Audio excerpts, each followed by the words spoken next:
Baik, Bismillahirrahmanirrahim.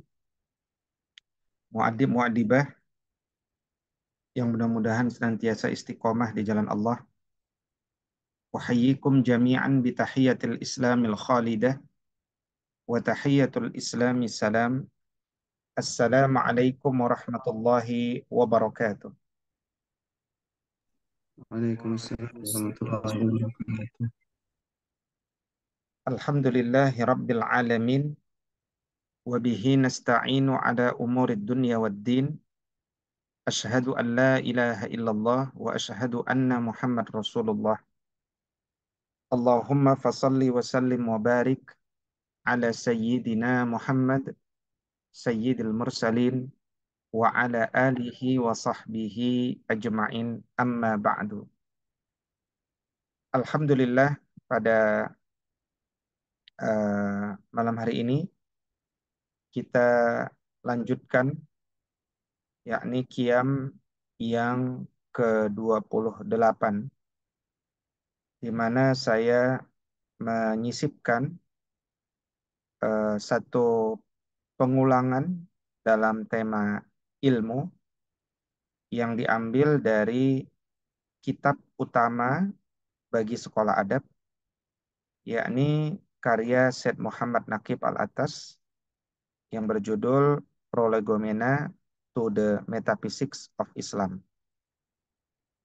Dan dari eh, karya beliau, kita mendapatkan sanad keilmuan yang kemudian kita sebarkan di seluruh eh, teman-teman seluruhnya tentang apa itu adab dan bagaimana ilmu bisa melahirkan generasi yang beradab.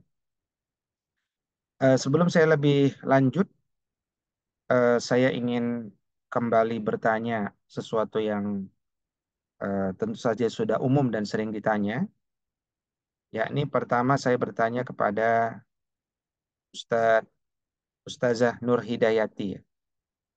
Ustazah Nur Hidayati. Ustazah Nuri ya, atau Nur Hidayati. Ustazah Nuri hadir. Hadir Ustadz. Ah, ah. Apakah yang disebut dengan ilmu, Ustazah Nuri? Wah.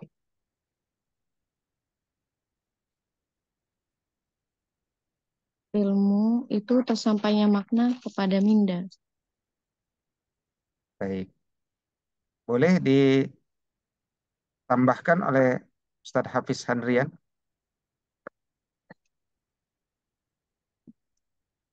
atau oleh Ustadz Ridwan Munawar. Silakan. Eh, apa aja gimana sih? Apakah yang disebut dengan ilmu? Ilmu adalah sebuah sumber sumber nutrisi akal, Baik, pengetahuan. Ridwan mengarang karena belum lulus SIS ya. Lebih nanti bisa hadir lebih lengkap. Silakan Ustadz Adib, apa itu ilmu? Ilmu pengetahuan sesuatu berdasarkan hakikatnya. Ya, baik. Itu pendapatnya Al-Ghazali. Eh, saya akan share slide. Mohon masing-masing dapat me- mencernanya secara serius. Sebenarnya materinya sedikit, tapi bacaannya saja agak agak banyak ya. Eh, yakni pertama kitab ini adalah kitab yang kita jadikan sanad keilmuan ya. Bagi ustazah yang baru bergabung ya, di sini ada Ustazah Dea ya yang baru bergabung di eh, cabang Depok. Jadi kenapa kita mengambil dari Syed Muhammad Naqib Al-Atas, karena memang di masa kita hidup di abad 21 ya, beliau ini adalah sosok satu-satunya yang serius, concern, berbicara tentang adab dan islamisasi ilmu. Jadi memang faktanya di 100 tahun terakhir ini dan umur beliau 92 tahun, beliau adalah sosok yang sangat serius berbicara tentang adab, eh,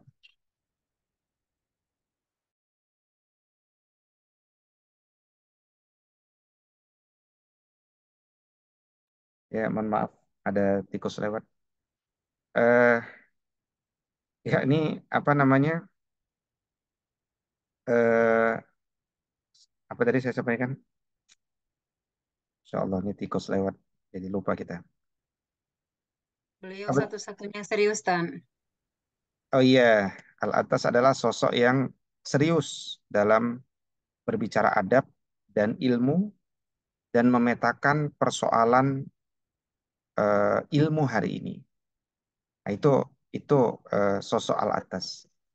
Karenanya beliau telah membantu kita untuk sampai kepada intisari pemahaman para ulama, termasuk diantaranya Al-Ghazali. Ya, nah, ini kitabnya Prolegomena to the Metaphysics of Islam. Nah, di antara murid-murid beliau yang serius, yang betul-betul mengikuti beliau dan belajar dengan serius, adalah eh, siapa? Prof. Wan Muhammad Nurwan Daud. Ya, Prof. Wan Muhammad Nurwan Daud. Beliau punya karya dalam bahasa Melayu, judulnya Budaya Ilmu, Makna dan Manifestasi dalam Sejarah dan Masa Kini. Buku ini lebih enak dibaca daripada Prolegomena, karena Prolegomena itu bahasa Inggris dan bahasa Inggris yang sangat filosofis. Jadi bisa dimulai dengan membaca buku Budaya Ilmu bagi para muadib semuanya. Nah, kenapa Prof. Wan berbicara budaya ilmu? Kata beliau, yang disebut budaya ilmu adalah satu kondisi di mana setiap lapisan masyarakat melibatkan diri, baik secara langsung maupun tidak langsung, dalam kegiatan keilmuan bagi setiap kesempatan. Nah, dalam konteks seorang guru atau seorang pendidik, maka ketika dia mendukung atau terlibat mengembangkan budaya ilmu, itu artinya seorang guru itu secara langsung maupun tidak langsung dia senang terlibat dengan keilmuan, ya. Dan ini adalah awal dari gerakan adab itu adalah gerakan menciptakan budaya ilmu, gerakan membuat para muadib muadibah tidak pernah kenal lelah dalam melibatkan diri dalam ilmu, ya, karena pondasi-pondasi itu yang mulai berguguran hari ini di dunia. Kalau kita lihat banyak sekali guru-guru yang sudah tidak mau belajar. Meskipun sebagian alasannya dapat kita pahami karena memang tugas-tugas administratif dan jam mengajar yang memang begitu panjang dan melelahkan. Sehingga bertambahnya usia membuat akhirnya tidak sempat atau tidak kuat untuk belajar, gitu ya. Tapi itu excuse. Bagaimanapun orang yang kemudian mencintai ilmu, kelelahan itu nggak ada apa-apanya dalam hidup ini. Nah, yang kedua, budaya ilmu itu diartikan oleh beliau sebagai satu kondisi di mana setiap tindakan manusia, baik di tahap individu dan setiap tingkatan masyarakat, diputuskan dan dilaksanakan berdasarkan ilmu pengetahuan melalui pengkajian atau syuro. Dalam konteks sekolah, maka budaya ilmu itu harus ada di sekolah. Artinya, sekolah dibangun dan seluruh aktivitas sekolah itu semuanya ada rujukannya dalam agama. Ya, artinya semua keputusan kurikulum, Ya, apalagi kalau disebut kurikulum itu ada tujuan, metode, isi, pengukuran. Itu pun semuanya ada rujukannya. Ya, dan kalau bagi pendidikan Islam rujukannya adalah Al-Qur'an dan As-Sunnah. Yang itu semuanya diperoleh melalui pengkajian atau musyawarah di antara guru yang musyawarahnya berbasis ilmu. Jadi kita para pendidik, ya, para penyelenggara sekolah yang memang sudah mencintai adab, memilih sesuatu itu bukan karena dunia, tapi harus karena ilmu. Ya, misalkan kenapa membeli bahan ajar tertentu? Bukan karena diskon, tapi karena memang saya butuh buku itu. Contoh, ya. Kenapa dibuat kebijakan seperti ini? Karena ilmu memerintahkan saya kebijakan seperti ini, gitu. Jadi semua jawabannya ilmu. Narasi-narasinya ilmu. Jadi sekolah itu harus jadi pusat ilmu, guru-guru harus mengikatkan dirinya dengan ilmu, ya, mengikatkan dirinya dengan ilmu. Nah, maka dalam pengajian-pengajian seperti ini, antum harus membiasakan mengikat ilmu dengan menulis. Menulis saya sarankan di atas kertas, meskipun kita sudah punya handphone, ya, untuk semakin berkah. Jadi antum semuanya dalam pertemuan-pertemuan keilmuan itu tidak mengetik di handphone, tapi mengetik di kertas, ya, penulis di kertas. Eh, Boleh menggunakan laptop, ya, karena dia ingin membuat tulisan yang lebih lengkap, boleh dengan apa namanya, dengan meminta izin, ya, dan seterusnya. Jadi itu yang disebut budaya ilmu. Nah, Al-Atas itu menginginkan kita ini senang dengan ilmu dan membuat seluruh keputusan dengan ilmu. Nah, itulah definisi adab pertama menurut Al-Atas, bahwa adab itu adalah the right action, tindakan yang benar. Jadi orang yang beradab adalah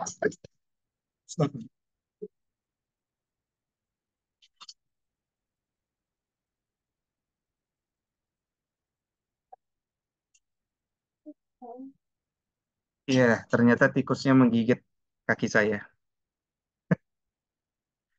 Ini tikus berani sekali ya gigitnya. Allah. Eh, Sampai mana tadi? Sampai mana? The right action, Ustaz. Nah, jadi ilmu itu adalah the right action. Ilmu itu adalah tindakan yang benar. Jadi anak yang beradab adalah anak yang tahu apa yang benar dan bisa memilih yang benar dan mau memilih yang benar. Kadang-kadang ada anak tahu yang benar tapi tidak mau melakukan yang dia ketahui. Kondisi itu namanya Kondisi itu namanya apa, Ustaz Rudi? Apa itu? Bukan. Ada yang bisa bantu? Apa nama kondisi orang yang tahu, tapi orang yang tahu bahwa itu benar, tapi dia tidak bertindak dengan benar yang dia ketahui. Kondisi itu apa namanya? Masih ingat? Baik, kondisi itulah yang disebut sebagai corruption of knowledge, korupsi ilmu. Ya, jadi korupsi ilmu itu dia tahu itu benar, tapi dia tidak melakukan yang benar. Nah, sekarang kita kembalikan kepada kita sebagai pendidik, sebagai guru.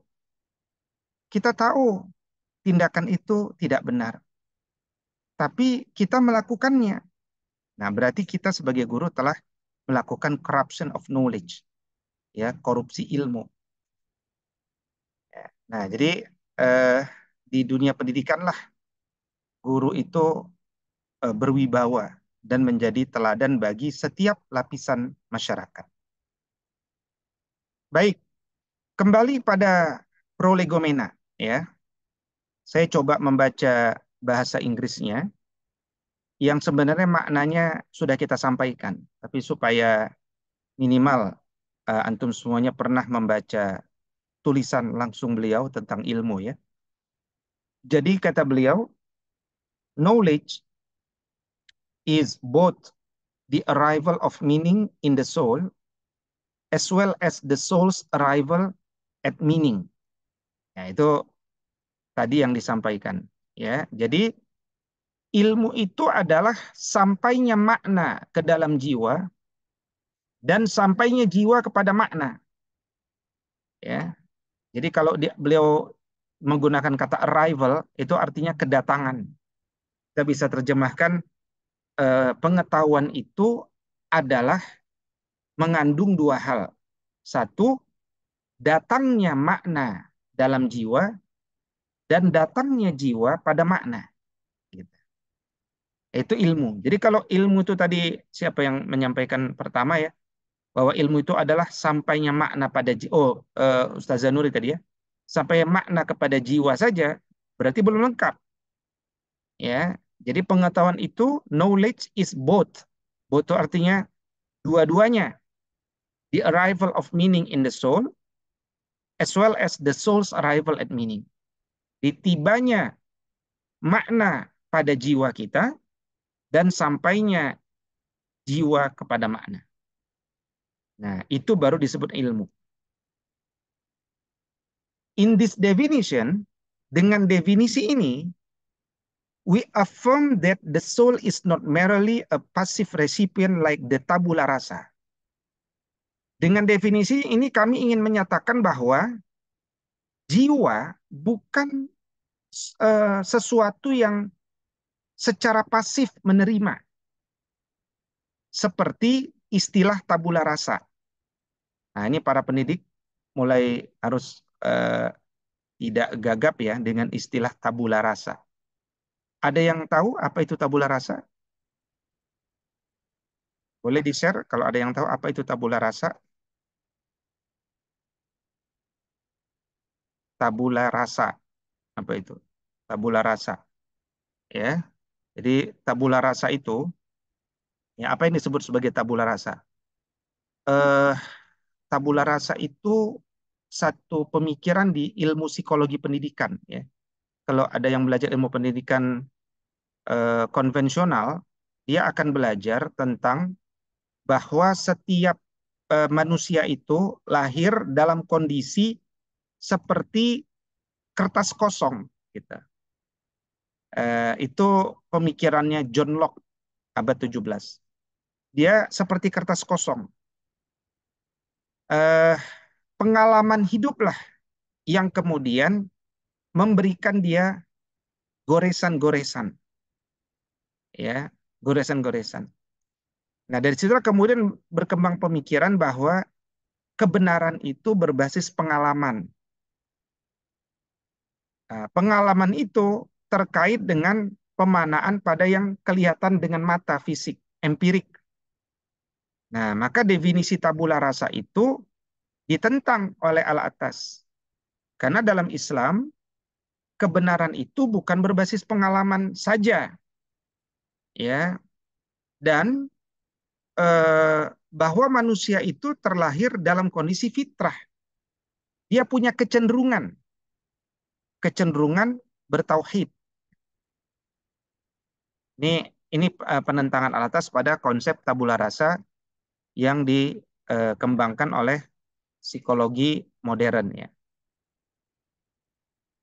But is also an active one in the sense of setting itself in readiness to receive what it wants to receive, and so to consciously strive for the arrival at meaning. Jadi beliau menolak bahwa jiwa itu bukan sekedar pasif seperti tabula rasa, tapi jiwa itu adalah sistem penerimaan yang aktif. Dalam arti, jiwa itu bisa disiapkan untuk menerima apa yang dia ingin terima. Ya. Sehingga kalau dia ingin tahu, dia akan berusaha tahu. Ketika dia ingin tahu, dia akhirnya berusaha untuk tahu. Nah, itulah kenapa kita menganjurkan menggunakan istilah murid. Karena murid itu, apa Ustazah Setiana? Arti murid?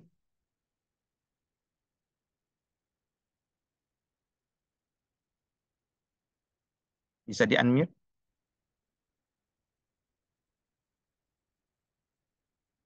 Hadir Ustazah Setiana? Nggak dengar ya? Baik, kalau nggak dengar, Ustazah Ridho, Ustadz Ridho, Ustadz Ridho. This that Kenapa disebut istilah murid? murid karena mereka terus berusaha untuk memperdalami ilmu, Ustaz. Oke, bisa dibantu oleh Ustazah Ainul Lisan?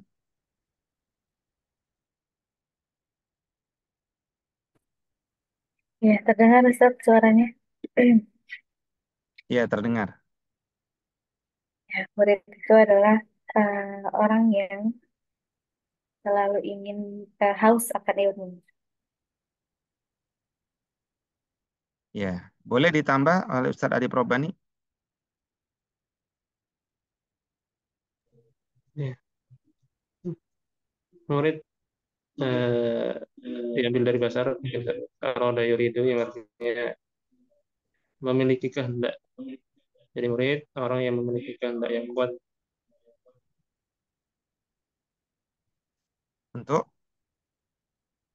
untuk mencari ilmu. Ya, jadi murid bukan siswa, ya. Murid kita panggil murid bukan siswa. Nah, ini Ustazah Dia, jadi nanti jangan panggil siswa-siswa, tapi murid.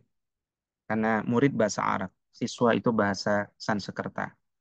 Murid artinya adalah seseorang yang punya kemauan kuat, punya kehendak yang kuat, bertakhaluk dengan Allah yang punya irodah. Ya, kemauan kuat, kehendak kuat untuk apa? Untuk ilmu. Ya, kehendak yang kuat untuk ilmu dalam hal ini. Nah, itu murid, ya. Nah, ketika jiwa punya kemauan kuat untuk ilmu, itu berarti dia aktif dan dia bisa berusaha itu. Makanya tugas kita dalam dunia pendidikan adalah membuat murid bahagia. Karena kalau dia sudah bahagia, kelelahan dia akan lewati. Kelelahan dia akan jalani. Ya, dia tahu itu lelah, dia akan jalani. Ya. Nah, itu ya. Nah, berikutnya kata alatas, meaning is arrived at when the proper place of anything in a system is clarified to the understanding. Ya, jadi makna dicapai ketika tempat yang tepat dari segala sesuatu dalam suatu sistem terklarifikasi untuk dapat difahami. Ya, artinya ketika sesuatu itu bisa difahami secara jelas, meaning, pengertian itu akhirnya sampai kepada jiwa. Nah, apa yang disebut tempat yang tepat, proper place? Nah, beliau menggunakan the notion of proper place already implies the existence of relation obtaining between things which altogether describe a system. And it is such relation or network of relations that determines our recognition of the things proper place within the system. Jadi istilah proper place, tempat yang tepat, itu menyiratkan adanya hubungan, adanya korelasi, adanya hubungan yang diperoleh antara segala sesuatu yang menggambarkan satu sistem dan hubungan atau jaringan hubungan yang menentukan pengenalan kita terhadap tempat yang tepat dari benda tersebut di dalam sistem. Nah, saya coba pakai bahasa yang mungkin lebih mudah. Jadi tempat yang tepat itu adalah ketika kita mempelajari sesuatu itu, kita mengenali segala sesuatu yang terkait dengan sesuatu itu. Ya, mungkin begini. Sebagai contoh, kita ingin mengetahui makna sebuah ayat dalam Al-Quran. Ayatnya bahasa Arab. Maka untuk mengetahui itu, kita juga mengetahui bagaimana ilmu balaghah dari ayat tersebut. Bagaimana makna-makna komus dari setiap katanya. Mengetahui bagaimana sejarah turunnya ayat itu. Mengetahui bagaimana penafsiran-penafsiran ya para salafus saleh atas hal itu. Nah, jadi lengkap dia. Nah, lengkap dia.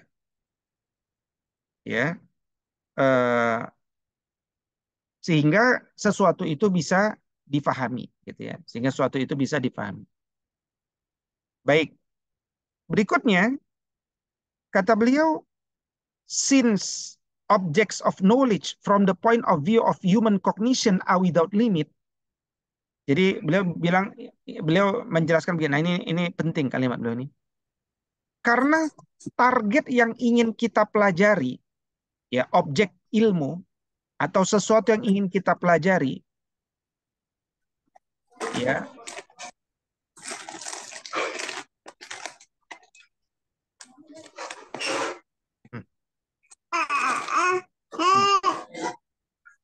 apa nih?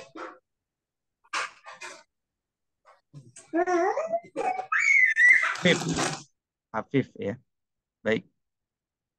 Jadi karena sesuatu yang ingin kita ketahui itu sebenarnya enggak terbatas. Jadi objek ilmu, sesuatu yang ingin kita ketahui itu tidak terbatas.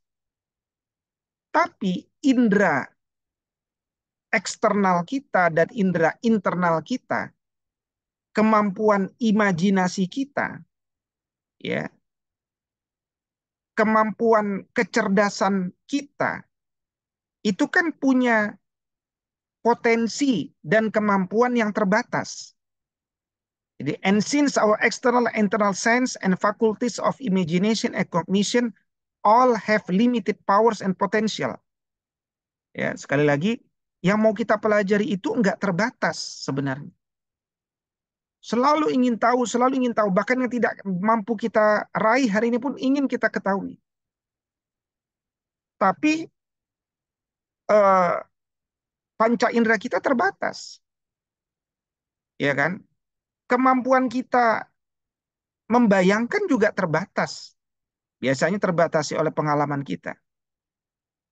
Nah, itu menunjukkan bahwa untuk mengenali hakikat kebenaran, itu nggak cukup dengan sekedar berpegang pada panca indera atau daya nalar semata. Nggak cukup gitu. Itu logikanya itu begitu kata beliau.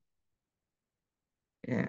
Jadi kata beliau, each created to convey and conserve information concerning that for which it was appointed. Reason demands that there is a limit of truth for every object of knowledge, beyond which or falling short of which the truth about the object as it and its potential should be known become false. Ya. Nah, karena kemudian akal itu menuntut, kan ya kalau kita hanya berbasis akal ya mengetahui sesuatu, akal itu menuntut adanya batas kebenaran, artinya kita mengenalinya enggak utuh. Ya, sehingga tidak tercapai kebenaran yang lengkap, hanya kebenaran parsial. Akhirnya dia menjadi satu ilmu yang tidak utuh benarnya. Ya, jadi kalau sesuatu itu hanya dipahami setengahnya, itu kan menjadi sesuatu yang sifatnya salah sebenarnya. False. Ya, sesuatu yang tidak benar. Now, knowledge of this limit of truth in every object of knowledge is either attained by way of common sense if the object is already something obvious to the understanding, or it is achieved through wisdom, either practical or theoretical as the case may be, when the object is something obscure to the understanding. Nah, pengetahuan tentang kebenaran, batasan-batasan kebenaran dari setiap target yang ingin kita pelajari dapat diraih melalui akal sehat jika objek tersebut udah jelas bisa kita pahami. atau juga bisa diraih dengan wisdom, dengan kebijaksanaan. Ya, kalau udah jelas baru kita bisa pahami. Kalau belum, kita belum dapatkan yang lengkapnya. Nah, the apparent and obvious meanings of the objects of knowledge have to do with their respective places within the system of relation. Ya, makna-makna yang benar, yang jelas dan nyata dari apa yang akan kita pelajari terkait tentang korelasi lengkapnya tentang hal tersebut, ya, itu akhirnya menjadi jelas bagi pemahaman kita kalau batas-batasnya diketahui. Ya, tapi kalau tidak diketahui, maka ilmu itu menjadi tidak lengkap. Nah, tidak lengkap itu akhirnya bisa menjadi keliru gitu. Nah, maka kemudian Prof. Muhammad Nurwan Daud menjelaskan, ya, atau Al-Atas juga menjelaskan dan sering dikaji. Dan tadi Ustadz Adib juga mengangkat pendapatnya Al-Ghazali. Jadi kata Ar-Raghib Al-Asfahani, al-ilm idrakus syai' bihaqiqatihi. Ya, ilmu itu adalah mengetahui sesuatu dengan hakikatnya. Tapi kata idrok itu nanti berbeda dengan kata ma'rifat. Kata Al-Ghazali, ilmu itu ma'rifatus syai' ala ma huwa bihi. Mengetahui sesuatu pada apa adanya. Ya. Nah, karena dalam istilah ma'rifat itu ada kandungan manusia yang ingin mengenali. Ada kandungan manusia yang bergerak ingin tahu. Ada unsur aktif. Nah, itu dalam istilah ma'rifatus syai'. Yang itu tidak ditemukan dalam istilah idrakus syai'. Nah, maka nanti dapat apa ya istilahnya, dapat kata sambungnya di sini. Kenapa akhirnya kita memilih kata murid? Ya, itu semua adalah karena kita memahami ya apa itu hakikat ilmu. Dan ilmu itu terulang sebanyak 80 kali di dalam Al-Quran. Dan pengulangan-pengulangan itu menunjukkan pentingnya kita bicara tentang ilmu. Karena tidak disebut sekolah kalau tidak mengandung konten ilmu. Nanti sekolah itu cuma ngabisin waktu, ya, karena isinya tidak ada ilmunya. Ya, tidak ada ilmu. Kalau tidak ada ilmu, itu berarti nanti dia zon, prasangka saja, dugaan saja. Istilahnya apa? Ngarang gitu ya. Nah, yang menarik juga, meskipun Al-Quran dalam konteks ilmu juga memiliki kata al-ma'rifah, juga asyu'ur, tapi di dalam Quran itu hanya kata ilm yang disandingkan dengan Allah. Seperti alimul hakim, alimul khabir, alimun halim, alimun qadir, as-sami' al-alim, wasi'ul alim, allamul ghuyub, khalaqul alim, syakirun alim, hafizun alim, syai'in ilma. Ini menegaskan bahwa ilmu yang diketahui dan dimiliki manusia semua berasal dari Allah. Nah, kesimpulannya, kita ini tidak akan sukses sekolah yang kita bangun kalau kita tidak dekat dengan Allah. Karena Allah yang memiliki ilmu. Ya. Dan kita pun tidak akan sukses membangun sekolah jika kita membatasi ilmu atau membatasi pengenalan kita atas ilmu. Maka para mu'addib-mu'addibah jangan pernah merasa cukup dengan ilmu, jangan merasa puas dengan ilmu, jangan merasa kesal dengan ilmu. Dan yang kedua, cintailah Allah, dekatlah dengan Allah, dan jagalah hubungan dengan Allah. Maka para mu'addib-mu'addibah seluruhnya, di sekolah dan pondok pesantren dimanapun antum berada, kita ini menjaga hubungan dengan Allah melalui as-salah. Maka setiap pagi kita harus ingat zuhur itu jam berapa? Asar itu jam berapa? Ya, Ustadz Ikhwanuddin ya di Bandar Lampung hadir. Hadir, Tad. Nah, jam berapa zuhur itu di Bandar Lampung? Kurang lebih jam 12 lewat 14, Tad. Baik. Ustadz Ikhwan mengajar kelas berapa? Anak admin, Tad. Admin. Admin lebih fleksibel. Berarti Ustadz Ikhwan supaya jam 2 sholat zuhur di mana dilaksanakan? Di Anak-anak sekolah. berjamaah seluruhnya. Iya, Nah, kelas atas. selesai mengajar kelas 1 misalkan jam Jam 11. 11. Nah, maka ada waktu yang cukup hingga 12.14 untuk evaluasi harian hari itu dan kemudian akhirnya bisa menyelenggarakan sholat zuhur berjamaah bersama-sama pendidik, tenaga kependidikan, murid, wali murid yang sudah hadir. Ya, jadi kalau anak muridnya sedang dijemput sedang sholat, wali muridnya ikut sholat. Jadi ekosistemnya ekosistem melaksanakan sholat berjamaah. Ekosistem melaksanakan sholat berjamaah untuk apa? Untuk memperbaharui dan memperkuat hubungan kita kepada Allah. Supaya apa? Supaya Allah ridho dengan gerakan sekolah dan pondok pesantren kita, sehingga Allah akan menurunkan berkah dan rahmatnya lebih banyak untuk kita. Jadi orientasi kita menunggu waktu sholat.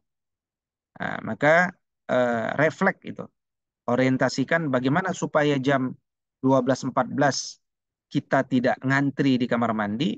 Berarti jam 11 selesai ngajar, antum bisa langsung wudhu.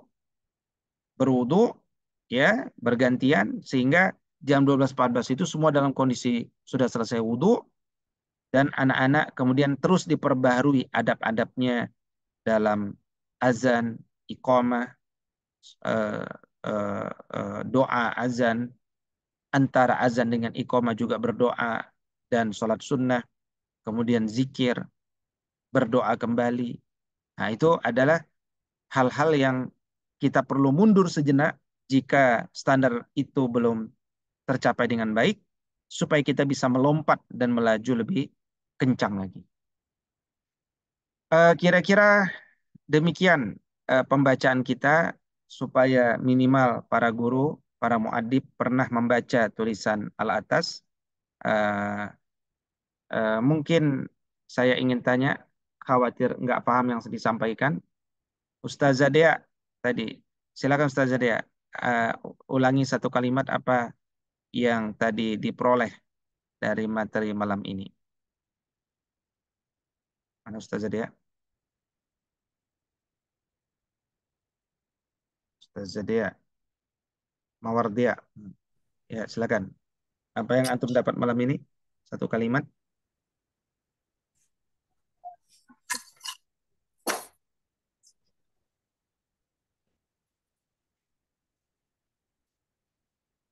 Yaitu yang terakhir tentang kedekatan kita kepada Allah yang mempengaruhi kesuksesan dalam membina murid-murid dan sekolah. Baik. Lanjut Ustazah Indana. Tambahkan satu kalimat kedua.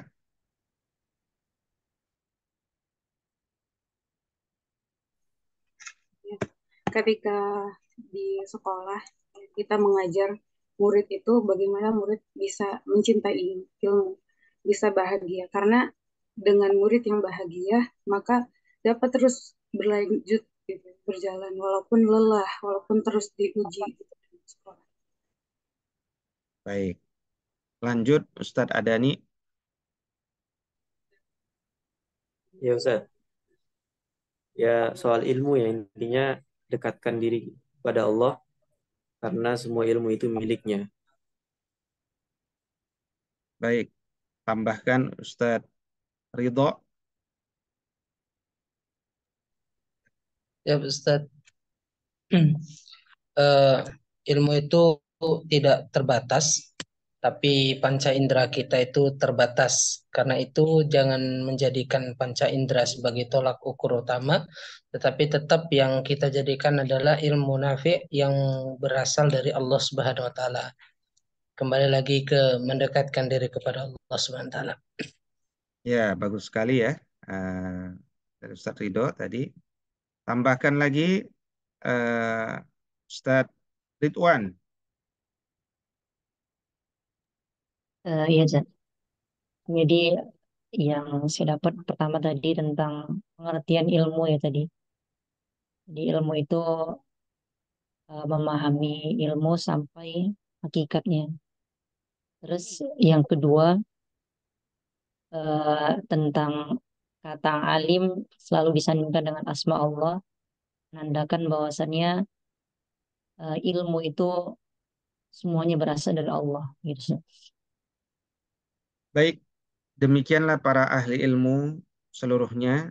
Mudah-mudahan pertemuan malam hari ini menguatkan kecintaan kita pada ilmu dan mendorong kita untuk semangat berlelah-lelah dalam ilmu dan jangan pernah kesal dengan ilmu. Nanti ilmu itu tidak barokah. Bahkan para ulama saja sampai tidur di atas kitab-kitab ilmu. Ya, samalah ya. Kita juga sering tidur di atas kitab-kitab ilmu, ya kan? Nah, ketiduran maksudnya. Ya, demikian mudah-mudahan barokah. Aku qauli hadza wa astaghfirullah li wa lakum.